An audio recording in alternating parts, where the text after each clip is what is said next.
नमस्कार। आज हम फिर से एक नया अध्याय, एक नया टॉपिक लेकर के आए हैं और वो टॉपिक है बंगाल।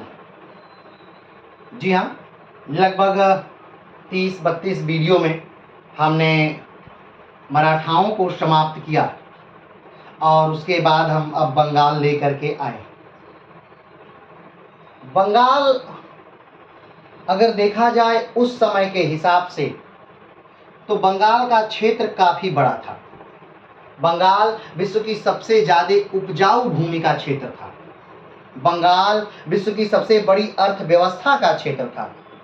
बंगाल सबसे ज़्यादा सिंचित क्षेत्र था। बंगाल से बहुत ज़्यादा कच्चा माल प्राप्त होता था। बंगाल काफ़ी धनी क्षेत्र था। बंगाल का भारत का या विश्व का सबसे धनाढ्य लोगों का घर हुआ करता था। बंगाल विश्व की सबसे ज़्यादा लोगों के रहने का स्थान हुआ करता था। बंगाल की अर्थव्यवस्था कहीं न कहीं पूरे देश की अर्थव्यवस्था को चलाती थी और बंगाल की अर्थव्यवस्था उस समय देश में सबसे बड़ी अर्थव्यवस्था थी। बंगाल उस समय भारत का सबसे बड़ा प्रांत या राज्य भी हुआ करता था या सूबा भी हुआ करता था। और इसी बंगाल को कहीं न कहीं धन का गढ़ कहा जाता था। ये गढ़ था और इसी गढ़ को पाने के लिए विदेशी आक्रांता तो लालायित थे ही। इस गढ़ को पाने के लिए देसी शासक भी कहीं न कहीं हमेशा लड़ा करते थे। मराठाओं का बंगाल पे लगातार आक्रमण हो रहा था। इतना आक्रमण कि बंगाल के शासक को, बंगाल के नवाब को मराठाओं से संधि करनी पड़ी और उड़ीसा वाला जो भाग है वो दे देना पड़ा। तो आज उसी बंगाल को हम अध्ययन करने जा रहे हैं। आखिर किस प्रकार से ऐसा क्या हुआ कि जो बंगाल था वो मुगलिया सल्तनत से अलग हो गया। तो इसका बस एक कारण था कि मुगलिया सल्तनत अब कमजोर हो रही थी। अगर देखा जाए तो जिस समय हम बंगाल की बात कर रहे हैं उस समय बंगाल यानी कि आप समझ लीजिए, इसे नक्शे में थोड़ा सा देख लेते हैं, समझते हैं। बंगाल का अर्थ क्या? बंगाल का अर्थ है उस समय का बांग्लादेश। बंगाल का अर्थ है उस समय का पश्चिम बंगाल। बंगाल का अर्थ है इस समय का उड़ीसा। बंगाल का अर्थ है इस समय का झारखंड।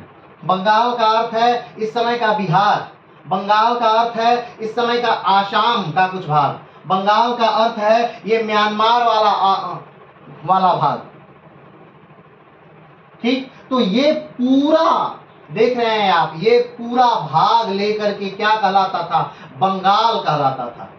देखिए, जिस समय बंगाल अलग हो रहा है उस समय उतना क्षेत्र दिल्ली के बादशाह के पास भी नहीं है जितना क्षेत्र बंगाल के नवाब के पास है। इसलिए बंगाल सबसे बड़ी अर्थव्यवस्था वाला क्षेत्र है। बंगाल के पास ताम्रलिप्ति बंदरगाह है अपना, जिससे वो बाकी देशों के साथ व्यापार कर सकता है। बंगाल के पास समुद्र का एक्सेस है, अपने पास समुद्र का रास्ता है जिससे वो दूसरे देशों के साथ व्यापार कर सकता है। बंगाल के पास अपना कच्चा माल है जिसमें जूट, पटसन, सोरा, नील, बहुत सारे ढेरों सामग्रियां जिसे बेचकर वो व्यापार कर सकते हैं। बंगाल के पास नदियों का जाल है, व्यापार के बेहतरीन रास्ते हैं। आप जानते होंगे कि अंग्रेजों ने कोलकाता नामक शहर की स्थापना की और कोलकाता कहीं न कहीं 3 शहरों से मिलकर बना था। और कोलकाता किसी समुंदर के किनारे नहीं है, या ये तीनों शहर समुंदर के किनारे नहीं थे।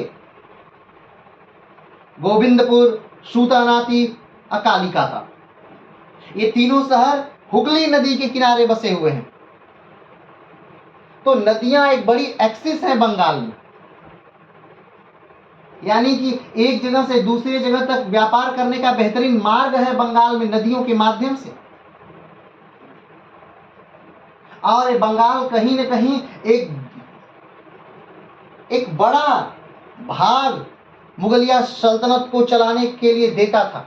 एक काफी बड़ा भाग मुगलिया सल्तनत को चलाने के लिए देता था। लेकिन आप हमेशा से जानते हैं सल्तनत काल से ही कि इधर का शासन थोड़ा अलग हो जाता है। दिल्ली से गवर्न करना, दिल्ली से इसे नियंत्रित रखना मुश्किल है। आप देख लीजिए, दिल्ली यहाँ पर है, बंगाल ये वाला भाग है।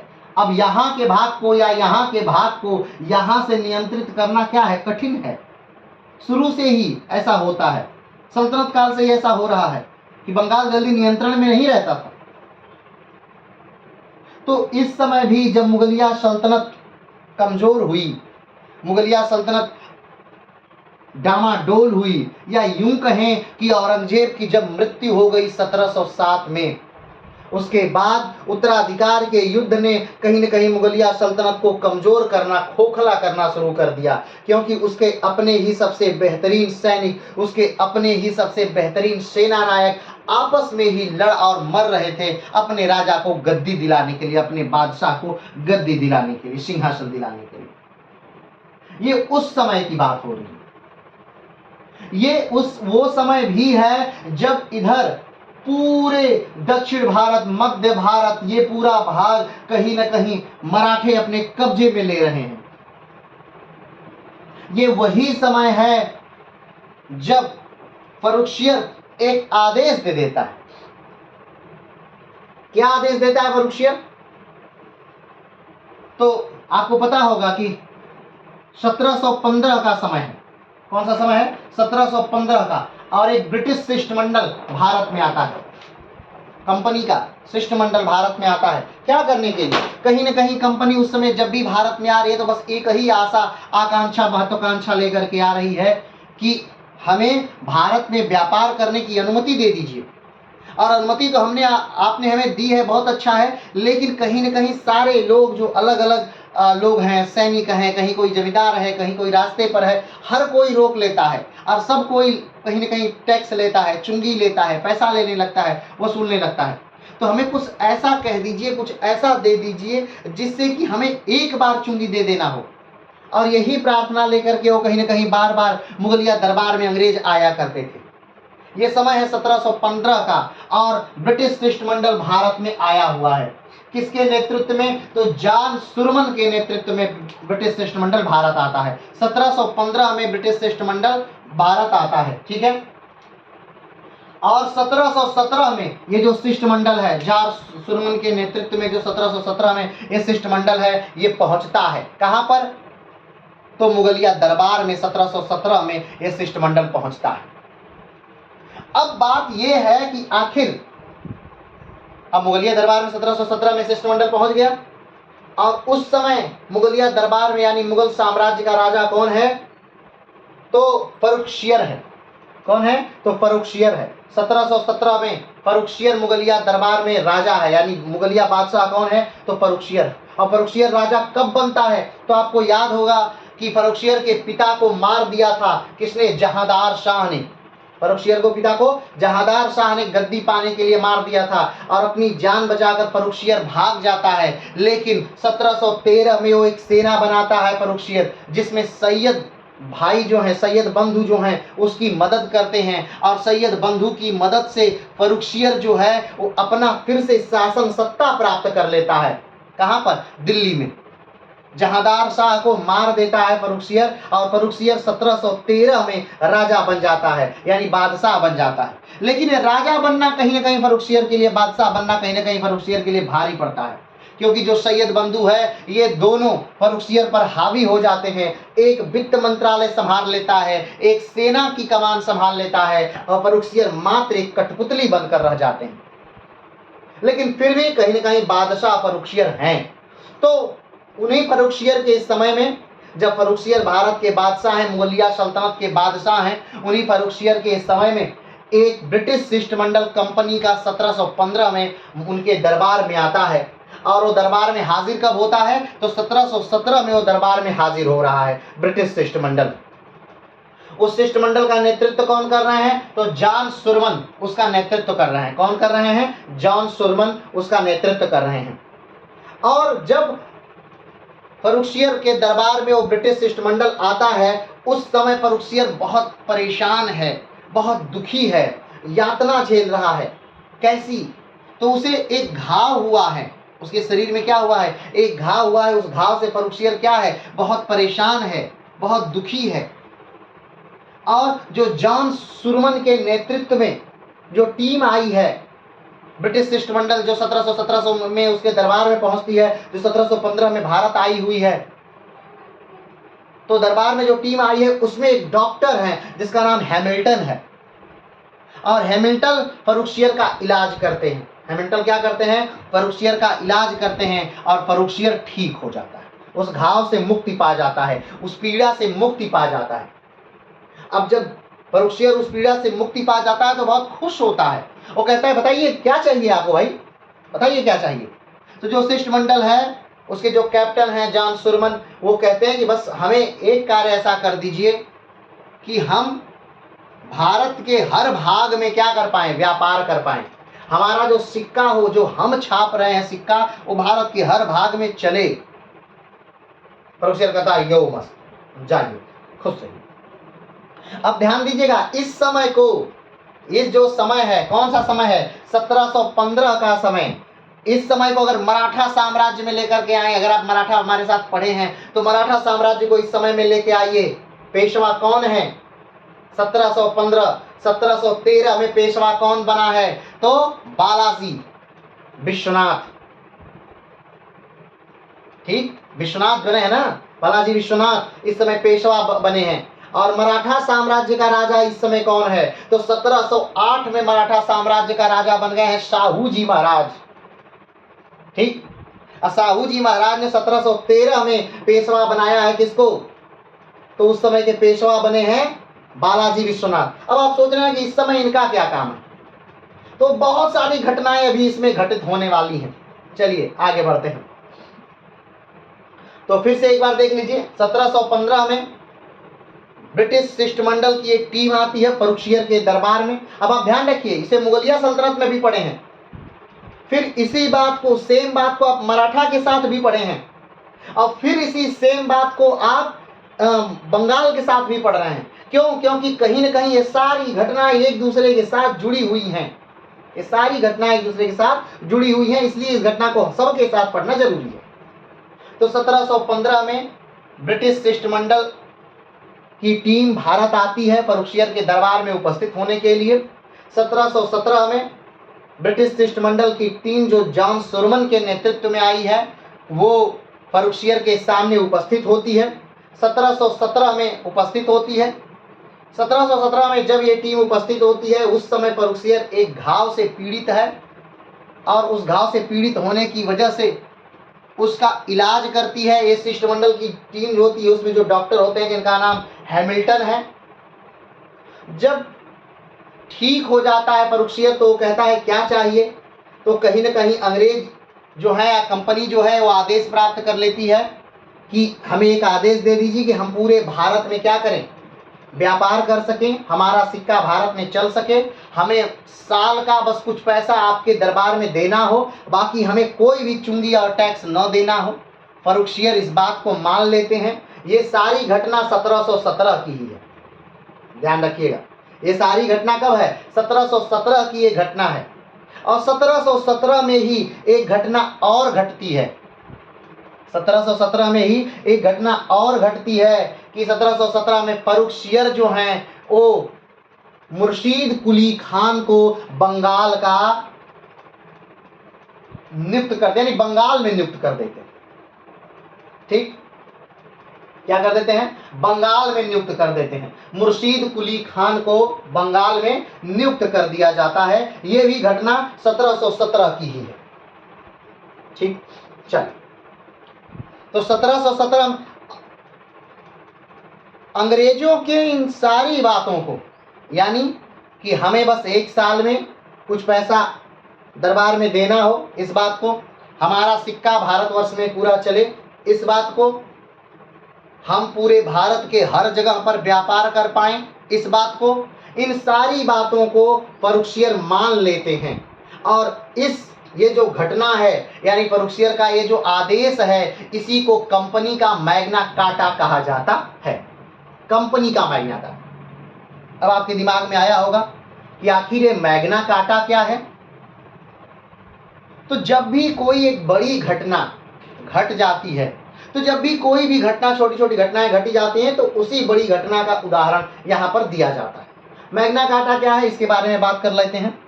तो 1215 की घटना है। 1215 की घटना है जब ब्रिटेन के राजा जॉन हुआ करते थे। तो उस समय तक जो अधिकार थे, ताकत थी, वो पूरा राजा के हाथ में हुआ करती थी। अब सोचिए कि मान लीजिए कोई एक बड़ा व्यक्ति है, बड़ा सामंत है, बड़ा धनवान व्यक्ति है, और राजा की नजर में कहीं वो खटक गया, कहीं उसने अच्छी पगड़ी पहन के आई और राजा को लग गया कि अरे ये तो मुझसे महंगी पगड़ी पहना है, और राजा ने अगले दिन क्या कर दिया कि इसका सारे संपत्ति जब्त कर लो, इसको एकदम चौराहे पर भीख मांगने के लिए छोड़ दो। तो ये कहां तक जायज है। तो कहीं ना कहीं सारे सामंतों ने मिल करके राजा पर एक दबाव बनाया कि राजा पर भी कुछ नियंत्रण होने चाहिए, राजा को भी कोई दबाव में रहना चाहिए। ऐसा नहीं कि आज आपने कुछ कह दिया, कल आपने कुछ कह दिया, परसों आपने कुछ कह दिया, तो इस प्रकार तो आप पे कोई लगाम ही नहीं है, आप पे तो कोई नियंत्रण ही नहीं रहेगा। तो उस समय इंग्लैंड के राजा पर नियंत्रण स्थापित करने के लिए 1215 में एक संधि होती है, उसी को कहते हैं मैग्ना कार्टा। 1215 में घटित इस घटना पर, जिसमें सामंतों द्वारा कहीं न कहीं राजा पर अंकुश लगाया गया, नियंत्रण लगाया गया, यही असली मैग्ना कार्टा है। और यही माना जाता है कि यही लोकतंत्र का जन्म भी है। ऐसा नहीं, उससे पहले लोकतंत्र कभी नहीं था। ग्रीस में कहीं, एथेंस में कहीं पहले लोकतंत्र था, भारत के लिच्छवी में कहीं पहले लोकतंत्र था, लेकिन हम वर्तमान लोकतंत्र की बात कर रहे हैं कि माना जाता है कि यही लोकतंत्र का जन्म हुआ। तो जो कंपनी का मैग्ना कार्टा, अब उसी घटना को मान करके हर बात को, हर बड़ी बात को मैग्ना कार्टा के तौर पर देखा जाने लगा। जैसे मराठों का मैग्ना कार्टा, मुगलों का मैग्ना कार्टा, अंग्रेजों का मैग्ना कार्टा, इनका मैग्ना कार्टा, उनका मैग्ना कार्टा, इस बात को जोड़ करके बड़ी बड़ी जो भी घटनाएं हुई उनको मैग्ना कार्टा के तौर पर देखा जाने लगा। तो अब अभी यहाँ बात करते हैं कि यहाँ क्या हुआ। तो इसी घटना को, कंपनी की इस बड़ी उपलब्धि को, ये बड़ी उपलब्धि थी कंपनी की, अब कोई कंपनी को रोकेगा नहीं, टोकेगा नहीं, लेकिन ये कहीं ना कहीं बुरा था। फर्रुखसियर द्वारा दिया गया ये आदेश कहीं ना कहीं बुरा था। क्यों? क्योंकि अब इनको कोई चुंगी नहीं देनी थी, इनको बस एक मूल किस्त देनी थी। कहाँ? दरबार में। और ये व्यापार चाहे जितना कर सकते थे। तो अब ये उसी जो दरबार से इन्हें आदेश मिला है फर्रुखसियर द्वारा, उसी आदेश को दिखाकर ये अपना निजी व्यापार भी कर रहे थे। कंपनी का व्यापार तो हो ही रहा था, उसके साथ साथ ये निजी व्यापार भी कर रहे थे। अब ये बाहरी कंपनियां अमीर होती जा रही थीं और देसी कंपनियां, देसी व्यापारी गरीब होते जा रहे थे। तो ये कहीं ना कहीं बुरा था। चलिए इस बातों को छोड़ते हैं। ये बातें जरूरी कैसी हैं? ये जो बातें थे, फर्रुखसियर का जो आदेश है, कहीं ना कहीं इसने अंग्रेजों को क्या किया? अंग्रेजों को बढ़ावा दिया। इस घटना ने क्या किया? तो अंग्रेजों को कहीं ना कहीं बढ़ावा दिया। व्यापार के लिए अन्य जो कंपनियां थी, चाहे वो फ्रेंच हों, चाहे वो पुर्तगाली हों, चाहे वो डच हों, इनको कहीं ना कहीं अंग्रेजों से कहीं ज्यादा पीछे कर दिया। अब वो कंपनियां इनकी प्रतिस्पर्धी, अंग्रेजों की प्रतिस्पर्धी नहीं रह गई, क्योंकि इन्हें तो लगभग खुली छूट मिल गई व्यापार की। तो 1717 का समय था जब भारत में क्या हुआ? मुर्शीद कुली खां को फर्रुखसियर ने दक्कन से उठा करके बंगाल में स्थापित किया। कहां से उठा करके? दक्कन से उठाकर बंगाल में स्थापित कर दिया। और धीरे धीरे उसी मुर्शीद कुली खान ने बंगाल को लगभग स्वतंत्र कर दिया। और फाइनली बंगाल का संस्थापक अगर किसी को कहेंगे कि बंगाल को जिसने स्वतंत्र किया तो वो कौन था, तो मुर्शीद कुली खां। कब, तो 1717 के बाद या 1717 से। ठीक, अब देखिए 1717 में इधर बंगाल आजाद हो रहा है, 1724 में लगभग वहां हैदराबाद आजाद हो रहा है, उधर अवध आजाद हो रहा है, मराठे आपने देखा 1674 में ही अपने आप को आजाद मान लिए। तो हर कोई यहां क्या हो रहा है, आजाद हो रहा है। चलिए, तो इसी बंगाल को अब हम थोड़ा सा विस्तारित तौर पे देखते हैं कि क्या क्या होता है। तो क्षेत्रीय शक्तियों का उदय 18वीं शताब्दी। 18वीं शताब्दी का मतलब क्या समझते हैं? 18वीं शताब्दी का मतलब है कि 1700 के बाद का जो समय है, यानी 1701 से लेकर के 1799 तक का जो समय है, ये 18वीं शताब्दी कहा जाएगा। ये कौन सी शताब्दी रहेगी? ये 18वीं शताब्दी रहेगी। यही शताब्दी 18वीं शताब्दी है। तो 18वीं शताब्दी का मतलब कि औरंगजेब की मृत्यु का समय, 1707 में औरंगजेब की मृत्यु होगी, यानी 18वीं शताब्दी में औरंगजेब की मृत्यु हो जाती है। और 18वीं शताब्दी में ही औरंगजेब की मृत्यु के कुछ ही दिन बाद आप देख लीजिए अलग अलग राज्य स्वतंत्र हो रहे हैं। 1717 में देखिए औरंगजेब की मृत्यु के कुछ ही दिन बाद, 1707 में औरंगजेब मर रहा है, 1710 में 10 साल बाद मात्र बंगाल आजाद हो जा रहा है। 1717 में बंगाल, 1707 में औरंगजेब की मृत्यु और 1717 में बंगाल आजाद। ठीक, ये बात अलग रही कि बंगाल ने पूरी तरह से आजादी की अपनी घोषणा नहीं की। वो हर समय बंगाल कहीं न कहीं और मुगलों से जुड़ा रहा और इसे नजराने भेजता रहा, उपहार बंगाल हमेशा भेजता रहा। तो आइए इन बातों को देखते हैं।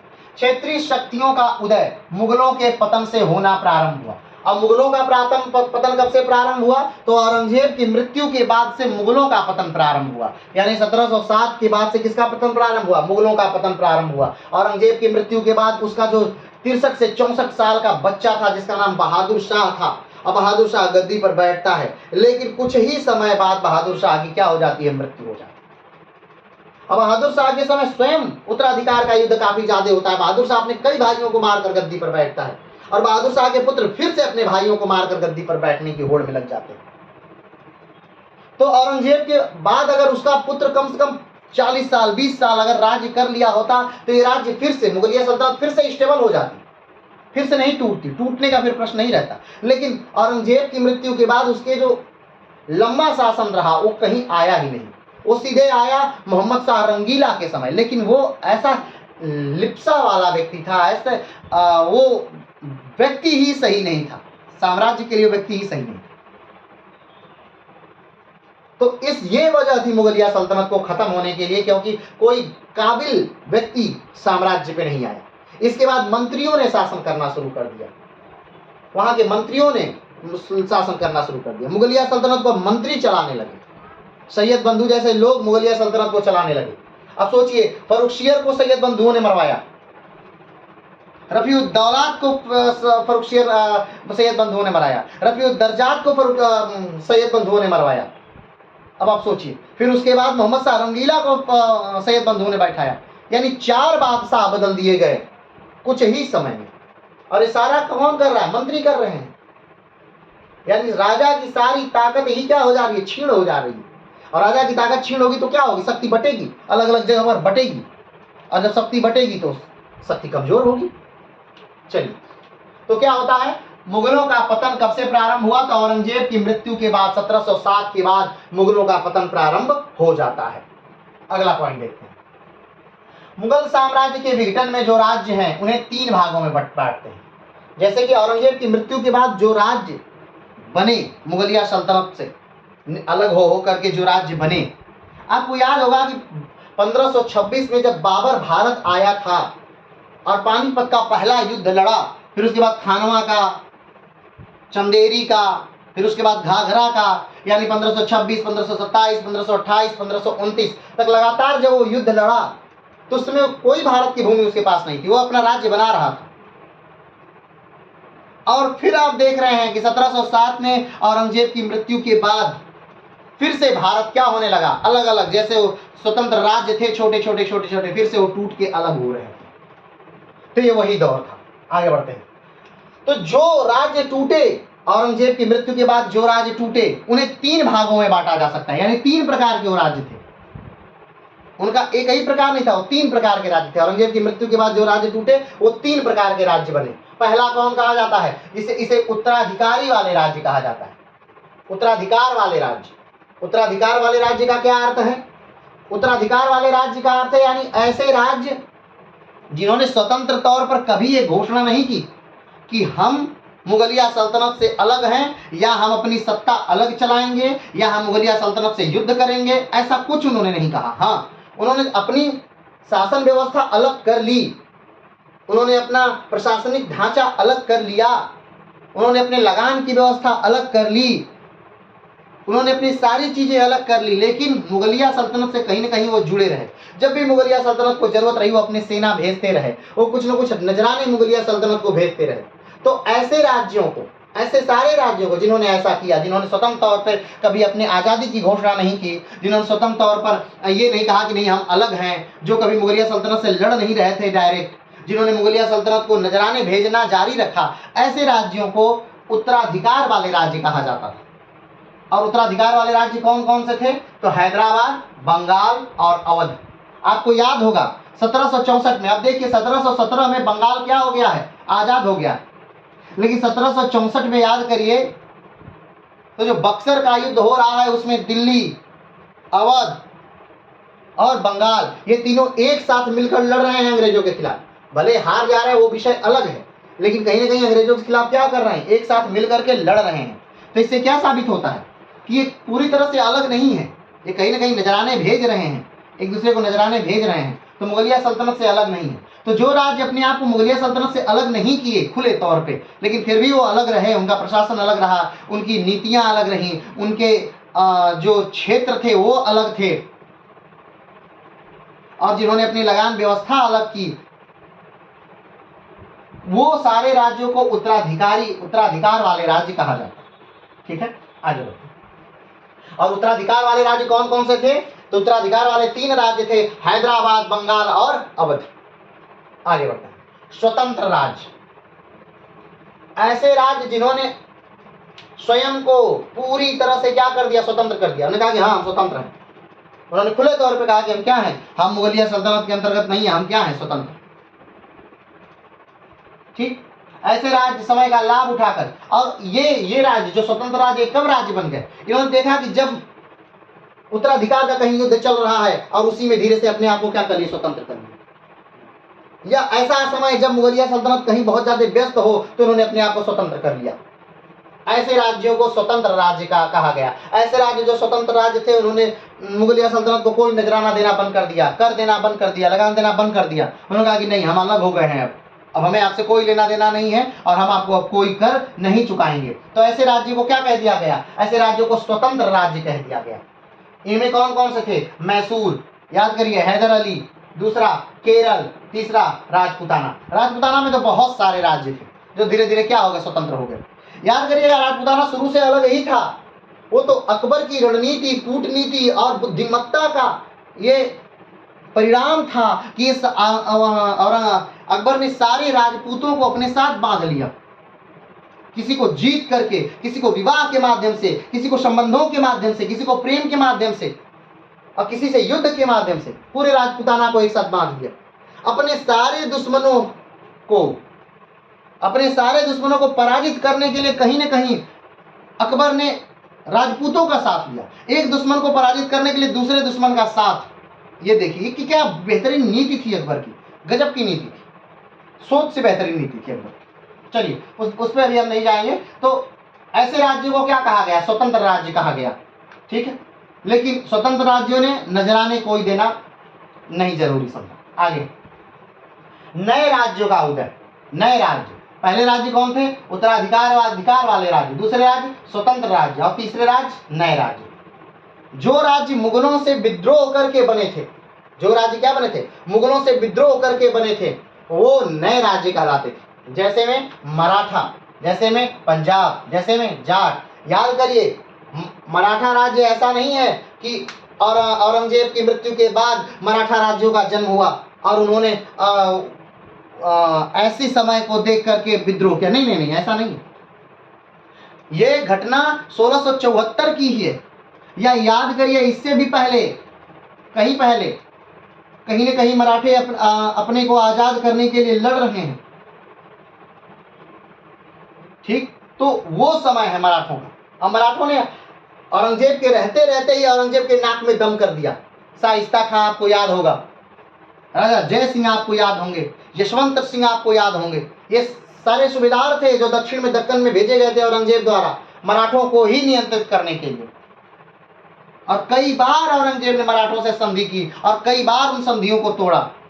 यहाँ तक कि छत्रपति शिवाजी महाराज को उसने आगरा के किले आगरा में बंद भी कर दिया, लेकिन किसी तरह से वो भाग कर आ गए और उन्होंने फिर कहा कि हमें आप मान्यता दीजिए चाहे नहीं दीजिए, हम स्वतंत्र राजा हैं तो हैं। 1674 में अपना राज्याभिषेक क्या करवा लिए। तो ये वो समय था। ठीक, तो उत्तराधिकार वाले राज्य जो कि कहीं न कहीं मुगलिया दरबार से जुड़े रहे, अंतिम समय तक मुगलिया दरबार से जो जुड़े रहे, वो उत्तराधिकार वाले राज्य जो हमेशा नजराने भेजते रहे, जिन्होंने अपने आप को खुले तौर पे कभी स्वतंत्र नहीं कहा, वो उत्तराधिकार वाले राज्य जैसे में हैदराबाद, बंगाल और अवध। स्वतंत्र राज्य जो स्वतंत्र तो हुए, लेकिन कहीं न कहीं मौका देख करके जब मौका मिला वो स्वतंत्र हो गए। ऐसे राज्य को स्वतंत्र राज्य, ऐसे राज्य मुगलिया सल्तनत को कोई कर नहीं, कोई लगा नहीं, कुछ नहीं देते थे। नए राज्य, ऐसे राज्य जो लड़ करके स्वतंत्र हुए, जो मुगलिया सल्तनत से क्या किए, कहीं न कहीं युद्ध करना पड़ा, उन्हें लड़ना पड़ा और भारी कुर्बानियां और बलिदान दे करके वो कहीं न कहीं स्वतंत्र हुए, उन्हें नए राज्य कहा गया। जैसे में मराठा, पंजाब और जाट। ठीक, अभी यहां पर हम अंग्रेजों को पढ़ने का कोई औचित्य नहीं, लेकिन कहीं न कहीं इसी समय अंग्रेज आ जाते हैं, इसलिए थोड़ा सा अंग्रेजों को इसमें देख लेना जरूरी, क्योंकि हम अंग्रेजों को अभी नहीं पढ़ रहे हैं। अंग्रेजों को हम अलग से पढ़ेंगे और अंग्रेजों का भारत में आगमन अलग से, वो टॉपिक है, अलग से उसे सब पढ़ेंगे। लेकिन फिर भी ये अंग्रेज हर जगह कहीं न कहीं इन्वॉल्व हैं। अब आप देखिए 1717 में बंगाल आजाद हो रहा है, मुगलिया सल्तनत से आजाद हो रहा है, बंगाल के नवाब बनाए जा रहे हैं। बंगाल के नवाब बन रहे हैं कौन? मुर्शीद कुली खां, बंगाल के पहले नवाब। ठीक, नवाब बन रहे हैं। और 1757 में प्लासी का युद्ध हो जा रहा है। 1717 में वो नवाब बनाए जा रहे हैं स्वतंत्र तौर पे, और 1757 में प्लासी का युद्ध हो जा रहा है। यानी ढंग से 40 साल भी उनके कई वंशजों ने मिलकर शासन नहीं कर पाए, और उससे पहले ही अंग्रेजों ने कहीं ने बंगाल पर क्या लिया, कब्जा कर लिया। तो इसलिए अंग्रेजों को यहाँ पढ़ना थोड़ा सा जरूरी हो जाता है, तो थोड़ी उनकी घटनाओं को देखना जरूरी हो जाता है। तो आइए देख लेते हैं अंग्रेजों का बंगाल में आने का कारण। क्या कारण था अंग्रेजों का बंगाल में आने का? बंगाल उस समय भारत का सबसे बड़ा राज्य था।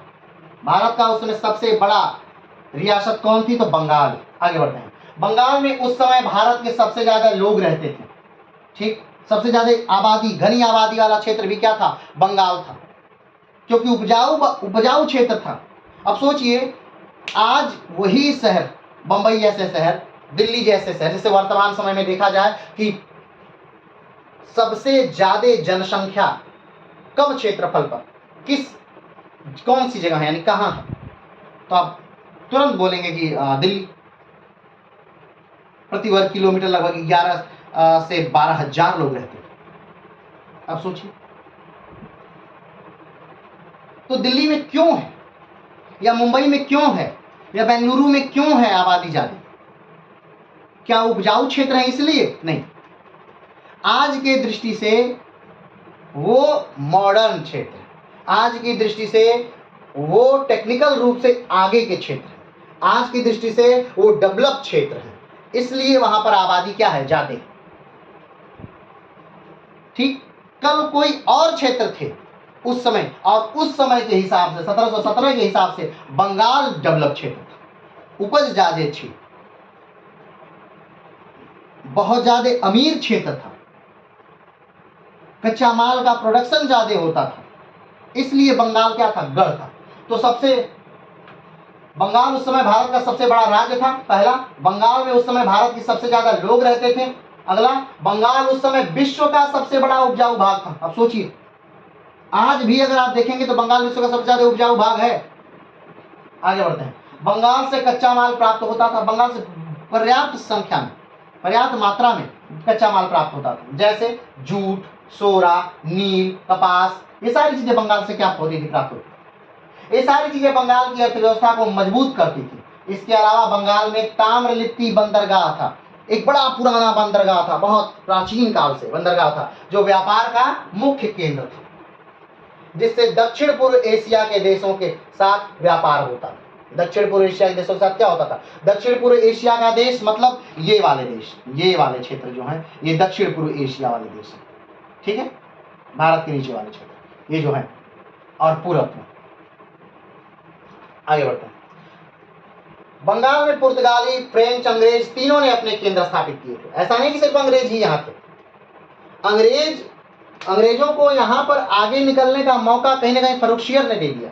फर्रुखशियर के एक बयान ने, एक हस्ताक्षर ने अंग्रेजों का जीवन बदल दिया, अंग्रेजी कंपनी का जीवन बदल दिया, क्योंकि प्रतियोगिता से वो ऊपर आ गए।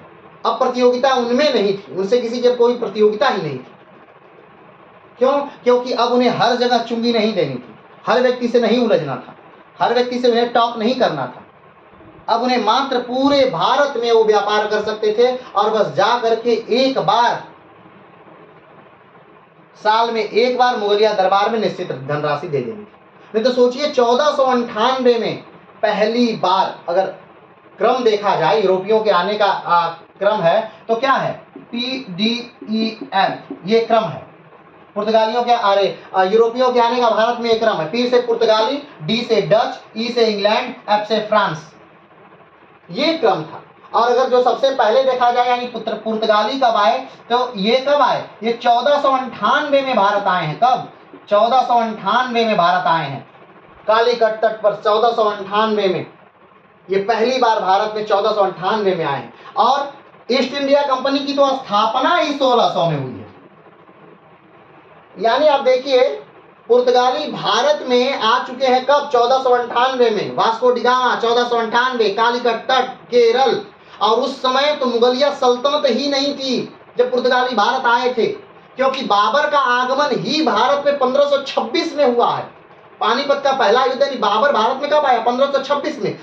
मुगल सल्तनत की नींव ही भारत में 1526 में पड़ी।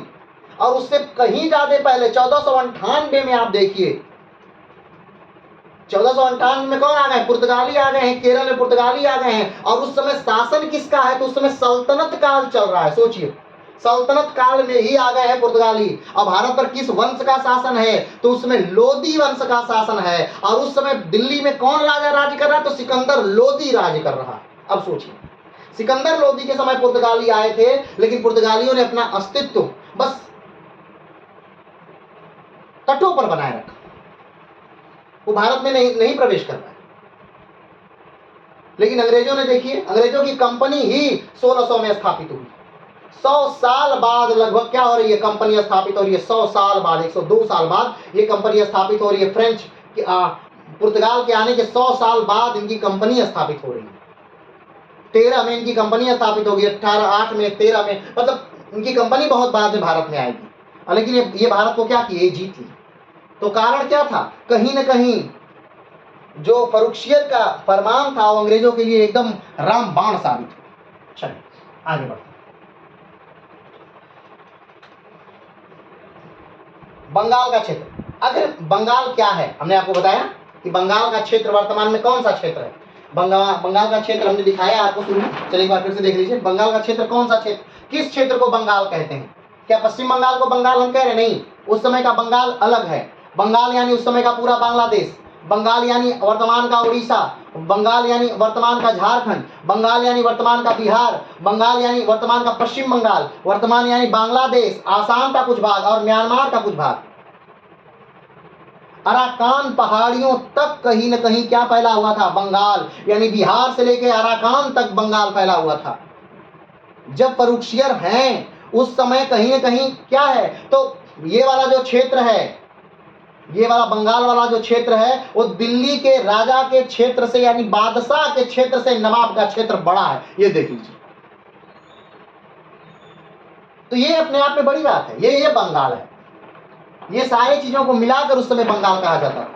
आज अलग अलग राज्य हो गए हैं, जैसे बिहार अलग हो गया है, उड़ीसा अलग हो गया है, झारखंड अलग हो गया है, पश्चिम बंगाल अलग हो गया है, बांग्लादेश अलग देश ही बन गया है, म्यांमार वाला क्षेत्र अलग हो गया है, आसाम अलग हो गया है। तो ये सारे क्षेत्र अलग हो चुके हैं, लेकिन उस समय क्षेत्र एक ही में होकर के बंगाल के नाम से जाने जाते थे। ठीक है, चलिए आगे बढ़ते हैं। तो ये बंगाल का क्षेत्र था। बंगाल को स्वतंत्र कराने का श्रेय मुर्शीद कुली खान को दिया जाता है। बंगाल को स्वतंत्र कौन किसने कराया है? अगर देखा जाए मुगलों से, तो औरंगजेब की मृत्यु के बाद बंगाल को स्वतंत्र किसने कराया? तो मुर्शीद कुली खान ने। ठीक, कौन थे मुर्शीद कुली खान? तो मुर्शीद कुली खान के बारे में थोड़ा सा आज हम लोग बात करेंगे, और आज की क्लास को इसीलिए थोड़े पे ही रोकेंगे, क्योंकि अभी पृष्ठभूमि हमें तैयार करनी है। अब पृष्ठभूमि जब बन जाएगी उसके बाद उसके ऊपर हम लोग बिल्डिंग बनाएंगे। तो पहले आज पृष्ठभूमि बना लिया जाए कि किस प्रकार से ये सारी चीजें एक साथ घटित हो रही हैं। अब आप देखिए कि इसी समय जब फर्रुखसियर आदेश दे रहा है 1717 में, फर्रुखसियर मुर्शीद कुली खान को बंगाल का नवाब बना दिया जा रहा है, बना दिया गया, और 1719 में फर्रुखसियर को ही मार दिया गया। 1719 में क्या कर दिया गया? फर्रुखसियर को मार दिया गया। क्यों? क्योंकि जो सैयद बंधु हैं, फर्रुखसियर उनको पसंद नहीं कर रहा है। सैयद बंधु को फर्रुखसियर हटाना चाह रहा है कहीं ना कहीं, कि गलती से इनकी सहायता मुझे लेनी पड़ी और इनको हटा दिया जाए, मार दिया जाए। और ये बात जब सैयद बंधुओं को पता चल जा रही है, तो उन्होंने कहीं ना कहीं मराठों से संधि कर ली। 1719 में, याद करिए, मराठों का मैग्ना कार्टा, सैयद बंधुओं ने मराठों से संधि की। क्या संधि का क्या बात थी? बस संधि की ये बात थी कि 15,000 घुड़सवार हमें मराठे त्वरित देंगे, दिल्ली भेजेंगे, और जिससे हम क्या करेंगे? फर्रुखसियर की हत्या करेंगे। अब मराठे 1719 में सहायता दे देते हैं किसको? तो सैयद बंधुओं को। और उस सैयद बंधु मराठों की सहायता से, 15,000 घुड़सवारों की सहायता से कहीं ना कहीं फर्रुखसियर को हरा देते हैं, और फर्रुखसियर को मार दिया जाता है। फर्रुखसियर को क्या कर दिया जाता है? मार दिया जाता है। कब की बात है ये बात 1719 की है। 1719 में क्या कर दिया गया? मार दिया गया, फाइनली मार दिया गया। और 1719 में मराठों का मैग्ना कार्टा सिग्नेचर हुआ, हो गया मुगलों के साथ। 1717 में आदेश दे दिया किसने? कंपनी ने। कंपनी को आदेश मिल गया फर्रुखसियर द्वारा कि जाइए व्यापार करिए, खूब व्यापार करिए, पूरे भारत में व्यापार करिए, आपके द्वारा छापे हुए सिक्के पूरे भारत में चलेंगे। और 1719 में मराठों का मैग्ना कार्टा सिग्नेचर हो गया। और उस समय पेशवा कौन है? बालाजी विश्वनाथ। और उस समय छत्रपति कौन है, यानी मराठा राजा कौन है? तो साहू जी महाराज। और ये कहीं न कहीं बालाजी विश्वनाथ की बड़ी जीत थी। मराठों का मैग्ना कार्टा, ये जो सिग्नेचर हुआ, ये कहीं न कहीं मराठों की क्या थी? बड़ी जीत थी। चलिए आगे बढ़ते हैं। अब आप सोच रहे होंगे कि 1719 में जब फर्रुखसियर को मार दिया गया और मराठों को सिग्नेचर करना पड़ा, यानी मराठों ने सहायता की फर्रुखसियर की, और फर्रुखसियर ने फर्रुखसियर को मार दिया गया। मराठों ने से सहायता किसने मांगी? मराठों से सहायता मांगी सैयद बंधुओं ने। सैयद बंधुओं ने मराठों से सहायता मांगी। मराठों ने सैयद बंधु को 15,000 घुड़सवार सेना की सहायता दी। उस 15,000 घुड़सवार सेना की सहायता से सैयद बंधुओं ने फर्रुखसियर को मार दिया। फर्रुखसियर मर गए। अब जब फर्रुखसियर थे ही नहीं, तो मराठों के साथ जो संधि हुई उस पर हस्ताक्षर किसने किया? तो उस संधि पर हस्ताक्षर किया रफीउद्दर्जात ने। किसने किया? रफीउद्दर्जात ने। मात्र कुछ महीने, 2 से 3 महीने के लिए राजा बनाया गया सैयद बंधुओं द्वारा रफीउद्दर्जात को। अगर पूछा जाए कि मुगलिया सल्तनत का सबसे अधिक दिन तक शासन करने वाला राजा कौन है, तो कौन था? वो अकबर था। और मुगलिया सल्तनत का सबसे कम समय तक राज्य करने वाला व्यक्ति कौन है? तो रफीउद्दर्जात है। तो रफीउद्दर्जात को क्या कर दिया गया? राजा बनाया गया फर्रुखसियर के बाद, और कुछ ही समय बाद फिर रफीउद्दर्जात को भी मार दिया गया। फिर उसके बाद इसी के भाई रफीउद्दौलत को राजा बनाया गया, और 5 से 6 महीने बाद उसको भी, रफीउद्दौलत को भी मार दिया गया। ये अलग अलग इतिहासकार अब अलग अलग मानते हैं। कुछ कहते हैं नहीं, इन दोनों की मौत साधारण बीमारी से हुई। अब 6 महीने में ही या 1 साल में ही 2 राजा मर जा रहे हैं, और कैसी बीमारी है भाई? चलिए आगे बढ़ते हैं, छोड़ते हैं इस बात को, ठीक है। तो जो मुर्शीद कुली खान हैं, आइए उनके बारे में बात करते हैं, जिन्होंने स्वतंत्र बंगाल को बनाया और एक बेहतरीन शासक के तौर पर बंगाल में शासन किया, ठीक है। चलिए, तो बंगाल का स्वतंत्र कराने का श्रेय मुर्शीद कुली खान को दिया जाता है। इनका जन्म 1665 में दक्कन या उड़ीसा में हुआ था। कुछ लोग मानते हैं कि दक्कन में हुआ था, दक्षिण भारत में वाला जो राजा दक्कन वहां पे हुआ था, या फिर कुछ लोगों का मानना है कि उड़ीसा में हुआ था। अब जहां भी हुआ हो ये अलग विषय हुआ था। यदुनाथ सरकार के अनुसार, यदुनाथ सरकार क्या लिखते हैं, यदुनाथ सरकार लिखते हैं कि ये जो मुर्शीद कुली खान हैं, ये मुर्शीद कुली खान एक हिंदू घर में पैदा हुए थे। कहाँ पैदा हुए थे? एक हिंदू घर में पैदा हुए थे। तो पहले जो गरीब लोग थे वो अपने बच्चों को बेच दिया करते थे जीविका प्रार्जन के लिए। पहले बच्चे इसलिए भी पैदा किए जाते थे, बेचने के लिए भी बच्चा या लड़के या लड़कियां पैदा किए जाते थे और लोग उसे खरीदते थे। याद करिए गुलाम वंश के जितने शासक हुए सब के सब कहीं ना कहीं बेचे और खरीदे गए लोग थे। जो मुर्शीद कुली खान थे वो हिंदू परिवार में पैदा हुए थे, लेकिन उनके पिता ने 10 वर्ष की उम्र में उनको क्या कर दिया? बेच दिया। किसको बेच दिया? आगे बढ़ते हैं। यदुनाथ सरकार के अनुसार मुर्शीद कुली खान मूल रूप से सूर्य नारायण मिश्र के रूप में हिंदू थे। मुर्शीद कुली खान का नाम, असली नाम क्या था जहां जब वो जन्मे थे दक्कन में या उड़ीसा में, तो उनका नाम था सूर्य नारायण मिश्र। क्या नाम था? सूर्य नारायण मिश्र के रूप में हिंदू थे, जिनका जन्म डेक्कन में हुआ था। ये कौन मानता है? यदुनाथ सरकार मानते हैं कि मुर्शीद कुली खान का जन्म डेक्कन में हुआ था और इनका नाम क्या था? तो सूर्य नारायण मिश्र इनका नाम था। ये हिंदू परिवार में जन्मे थे। ठीक, आगे बढ़ते हैं। 10 वर्ष की उम्र में मुर्शीद कुली खान को हाजी सफी के नामक एक पारसी को बेच दिया गया। ठीक, किसको बेच दिया गया? तो मुर्शीद कुली खान को 10 वर्ष की उम्र में उनके पिता ने, यानी किसको? सूर्य नारायण मिश्र को उनके पिता ने 10 साल की उम्र में क्या कर दिया? बेच दिया। किसको बेच दिया? हाजी सफी को। हाजी सफी एक पारसी व्यक्ति है, ठीक है, उनको क्या कर दिया? बेच दिया। जिसने उनको मोहम्मद हादी के नाम से बड़ा किया। अब इनका नाम क्या कर दिया गया? क्या रख दिया गया? ध्यान दीजिए, इनका नाम था सूर्य नारायण मिश्रा। क्या नाम था? नाम है सूर्य नारायण मिश्रा। ठीक है, सूर्य नारायण मिश्रा। सूर्य नारायण मिश्रा जब 10 साल के होते हैं तो इनके पिता इनको क्या करते हैं? एक पारसी के यहाँ बेच देते हैं। कि किसके यहाँ बेच दिए? एक पारसी के यहाँ बेच दिए और पारसी ने इनको क्या नाम दिया? मोहम्मद हादी। मोहम्मद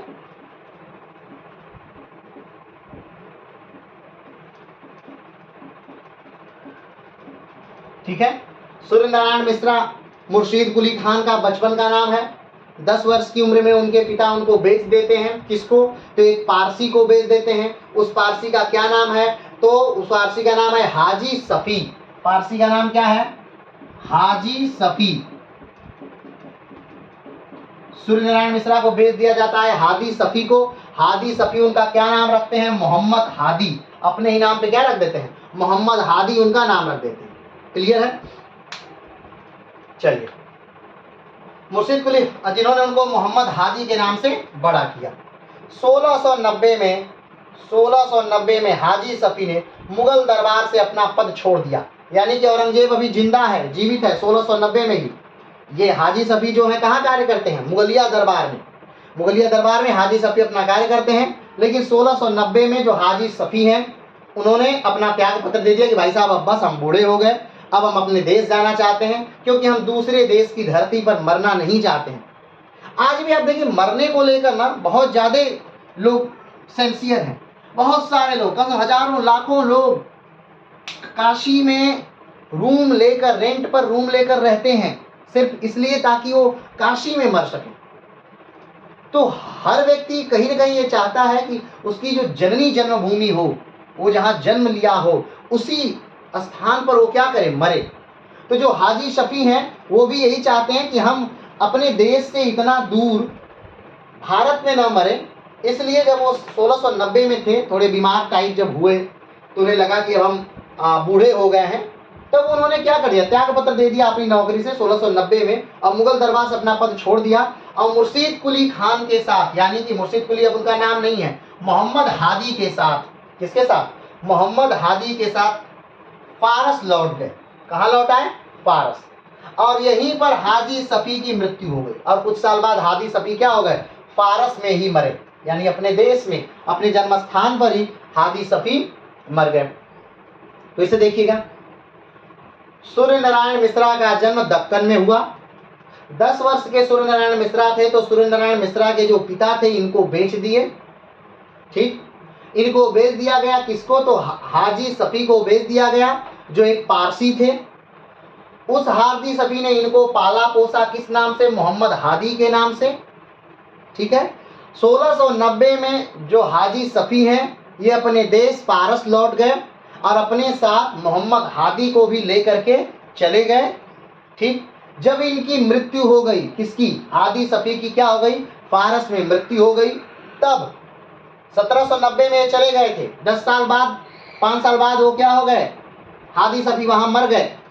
उसके बाद 1700 में हाजी सफी के मृत्यु के लगभग 5 साल बाद, कब, 5 साल बाद, ठीक, मुर्शीद कुली खां भारत लौट आया और मुगल साम्राज्य के विदर्भ दीवान अब्दुल्ला खुरसानी के अधीन काम करने लगा। किसके यहाँ काम करने लगा, अब्दुल्ला खुरसानी, अब्दुल्ला खुरसानी। ठीक है,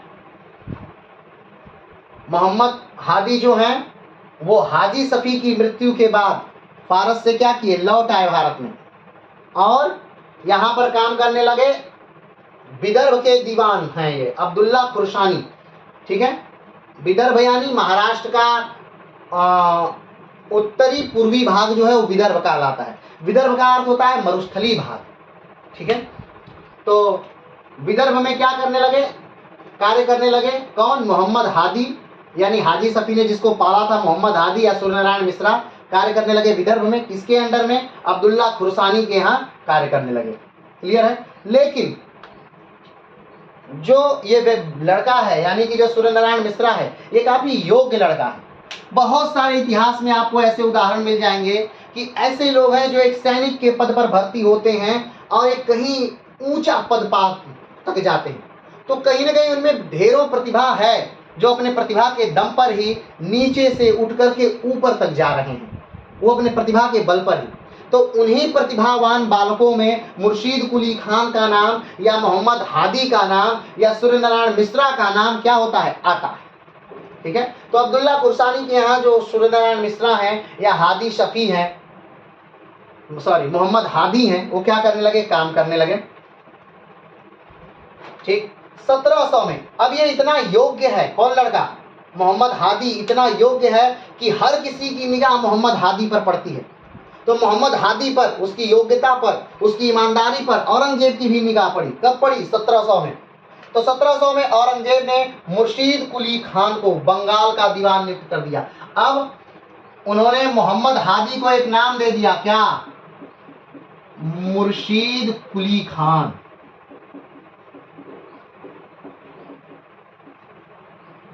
ठीक, नया नाम मिल गया। सूर्य नारायण मिश्रा का नाम हाजी सफी ने बदल दिया, मोहम्मद हादी कर दिया।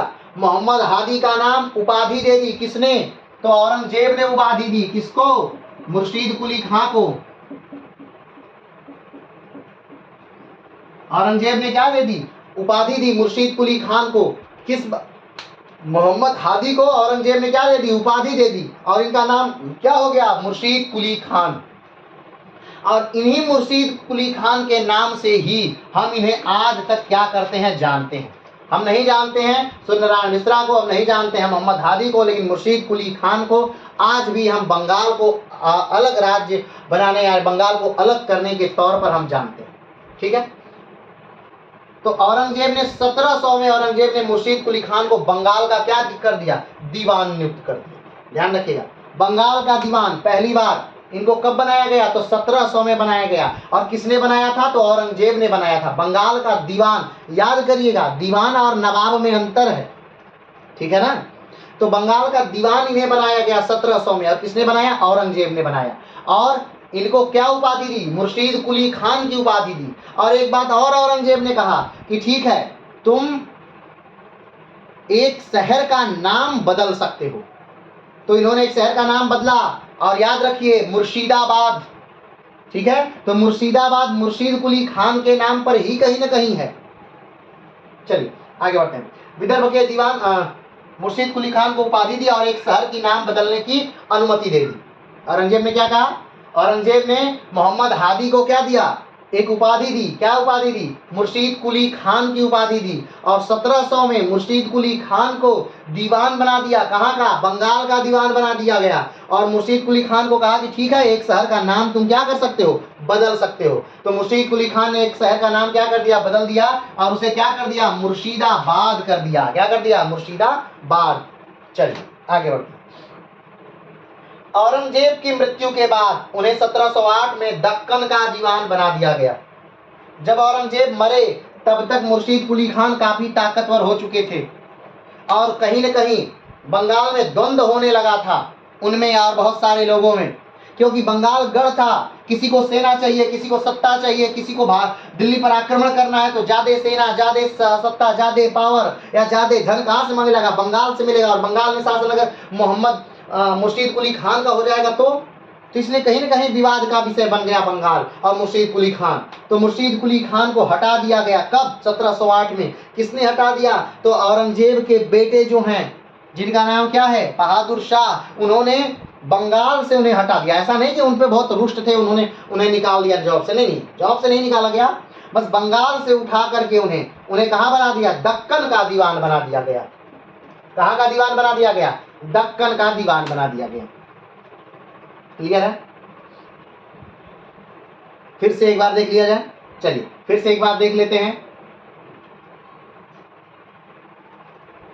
तो 1665 का समय है। कौन सा समय है?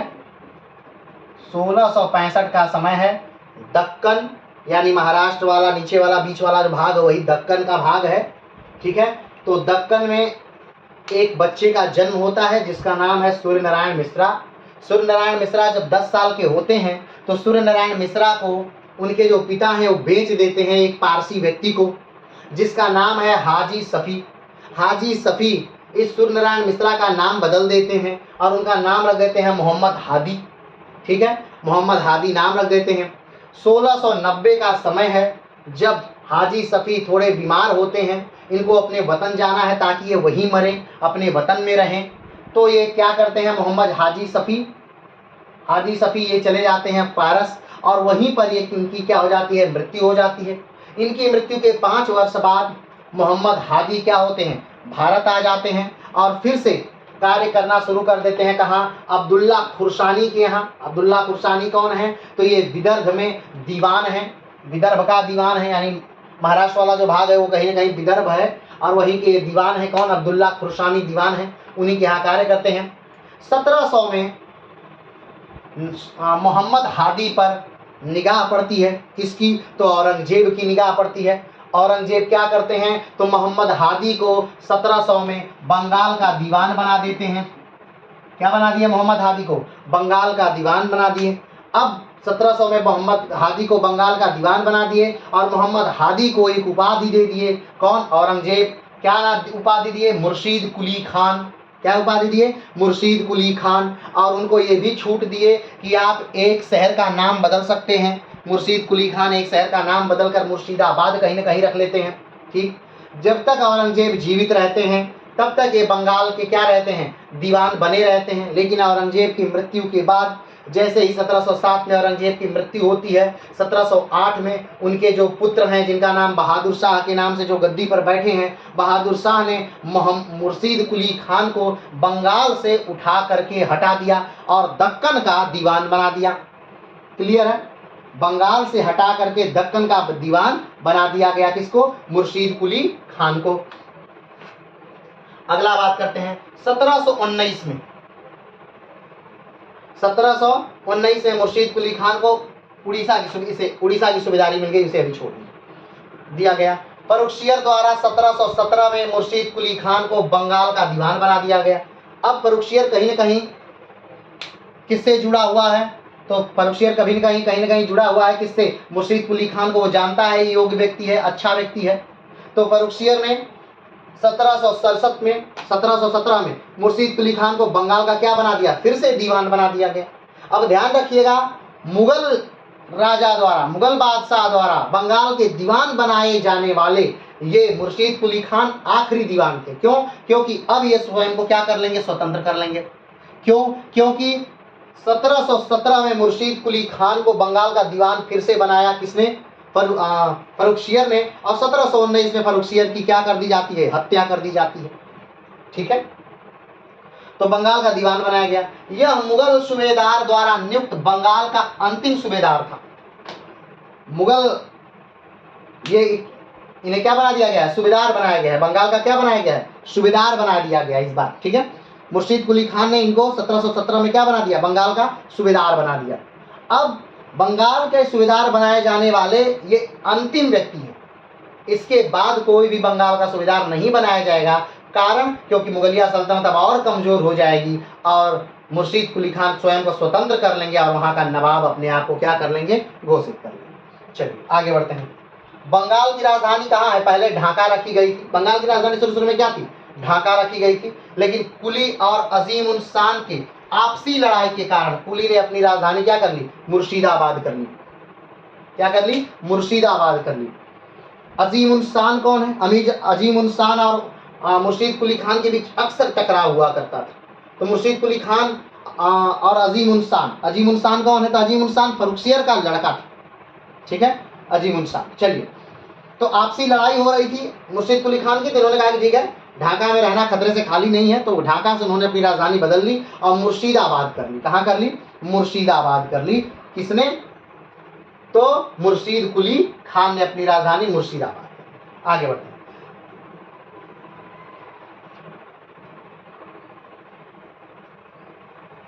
जो मुर्शीद कुली खान है अब ये स्वतंत्र हो गए हैं, लेकिन फिर भी ये क्या कर रहे हैं?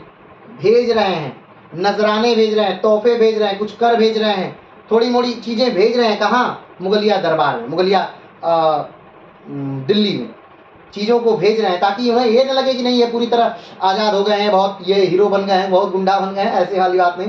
तो ये अपने आप को क्या किए हैं? आजाद तो कर लिए हैं, लेकिन अभी नजराने भेज रहे हैं। अभी कहीं ना कहीं व्यवहार अपना बना के रखे हुए हैं दिल्ली दरबार से।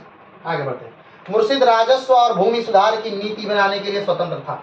अब ये कुछ भी करने के लिए बंगाल में क्या था? स्वतंत्र था। तो हमने यहां तक आज जान लिया 1717 तक कि किस प्रकार से मुर्शीद कुली खान बने, किस प्रकार से सूर्य नारायण मोहम्मद हादी बना, मोहम्मद हादी मुर्शीद कुली खान बना। सूर्य नारायण मिश्र को मोहम्मद हादी किसने बनाया और मोहम्मद हादी को मुर्शीद कुली खान किसने बनाया। किस प्रकार से ये पहले बंगाल के दीवान हुए, बंगाल के दीवान के बाद दक्कन के दीवान हुए, दक्कन से बाद फिर ये बंगाल के सूबेदार बनाए गए। तो ये सारी बातें, पहली बार इनको बंगाल में नियुक्त किसने किया, बंगाल का दीवान किसने बनाया, फिर दक्कन का दीवान किसने बनाया, फिर बंगाल का इनको सूबेदार कौन बनाया, ये सारी बातें हम जान चुके हैं। अगले वीडियो में हम जानेंगे कि किस प्रकार मुर्शीद कुली खान ने अपने समय की सारी समस्याओं से लोहा लिया और उससे एक तरह से जीत हासिल की। किस प्रकार से उन्होंने बंगाल की प्रशासनिक व्यवस्था को चलाया, क्योंकि अभी सारी चीजें मुगलों के कंट्रोल में थी, उनके हिसाब से चलती थी। तो इनको कहीं ना कहीं अपने हिसाब में चीजों को लाने के लिए बहुत संघर्ष करना पड़ा होगा। तो कौन कौन सी नीतियां बनाई, इन्होंने क्या क्या किया, बंगाल को कैसे चलाया और क्या ऐसा हो गया इतना जल्दी, कितना समृद्ध प्रांत, इतना धनी प्रांत, जहां पे इतना ज्यादा राजस्व आता है, वही प्रांत सबसे पहले गुलाम बन गया और वो भी इतना जल्दी। यानी 1717 में इनके पास शासन अभी आ रहा है, अभी ये सूबेदार बनाए जा रहे हैं 1717 में, और 1757 में यहाँ पे अंग्रेजों का कब्जा हो जा रहा है और वो भी इनके पुश्तों दर पुश्तों को मार दिया गया। ऐसा क्या हो गया? तो इन सारी बातों को हम आने वाले वीडियो में धीरे धीरे अध्ययन करेंगे। और आज आपने देखा कि आपका क्या शुरू हो गया, तो बंगाल आज आपका शुरू हो गया है। बंगाल का मतलब सिर्फ पश्चिम बंगाल मत समझिएगा, वो सारे क्षेत्र जो आज अलग अलग राज्य, अलग अलग देश बन चुके हैं, वो सब मिलकर ही उस समय बंगाल हुआ करते थे। तो आज के लिए इतना ही, फिर मिलेंगे एक नए वीडियो में, तब तक के लिए नमस्कार।